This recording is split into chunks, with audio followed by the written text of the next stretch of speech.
Iwasan, tumatanda na tayo. Grabe yung chin ko. Ang kapal na. And then, medyo nagsag na yung skin ko. So, ito guys, na binili ako dito. Nakikita ko kasi ito eh. Trending to ngayon guys. Para mag-unat yung skin nyo. Para hindi magsag. Lalo na kung malapad yung face, shape ng face mo. And then, nagkaka-double chin ka na. The best to. Yan. Para mauunat siya. Ayan, may butas siya dito. Ayan. So, ito.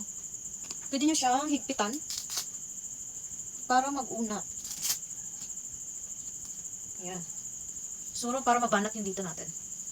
Para hindi magsag. Diba? Para no more chin na. Dahil wala pa naman tayong pambili. So, ito muna yung gagawin natin. Ayan. Para yung dito nyo mauunat yan. Yung mga double chin. And then, medyo malapad yung pisngi. And then, yung nagsasag na skin. Ayan. Pwede nyo yun hanggang dito. Pwede nyo siyang higpitan. Na mas mahigpit kung gusto nyo.